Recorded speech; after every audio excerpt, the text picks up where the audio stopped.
This is it's really powerful to be able to see. I think everybody would agree with me. All this creative queer energy in one space. It's just fantastic. So this is a scene from my recently completed trashy serial killer thriller.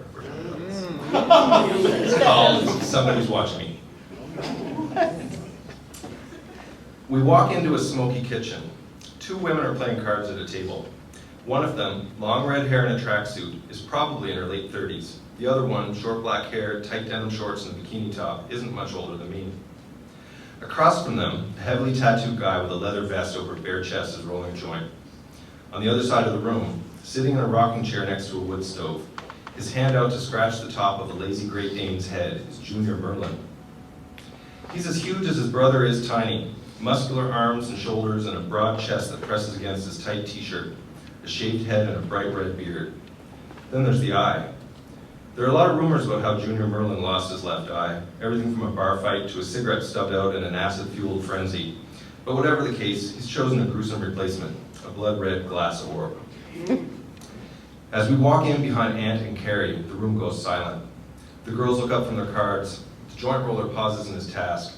The dog's face perks up to attention, and Junior Merlin lifts his chin and stares straight at us. "Bringing some friends around, Aunt?" he asks in a thin, reedy voice. The question sounds almost conversational, as if he's asked what his brother had for dinner, but the tension in his voice is obvious. This isn't the kind of place where people just bring guests unannounced.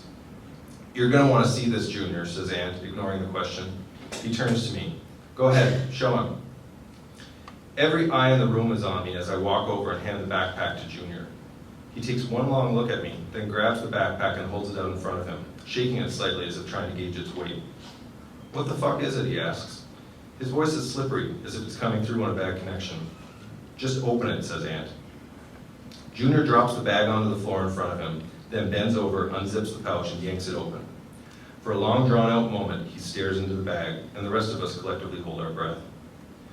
"What is it, Junior?" the redhead asks finally. He doesn't answer her. Instead, he reaches into the backpack and pulls out a mitt full of Ziploc bags, variously full of pills and powders and dried-up clumps of bud. He holds them tight in his fist and stares at me.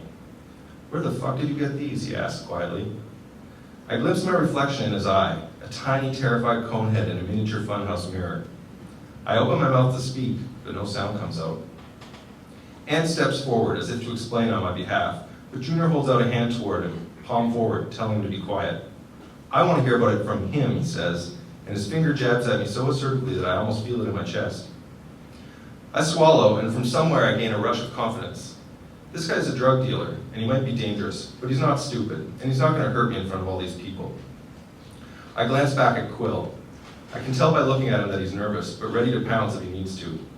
Behind him, Carrie is standing against the wall, her arms crossed in front of her chest and her face squinted up in an expression I've known my whole life. She's pissed, and I know that she isn't pissed at Junior. She's pissed at me for putting myself in this situation. "Kid," says Junior, and now he's rising from his chair slowly.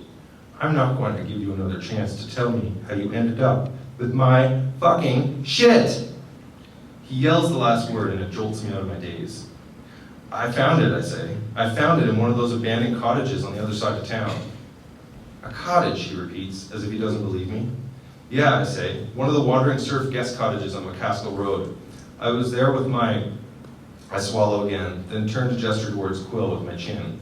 "With my boyfriend." The guy in the leather vest snorts, and Junior lifts a hand and flutters his fingers in front of his mouth. "Your boyfriend," he trills, as his flunkies laugh obediently. "How marvelous!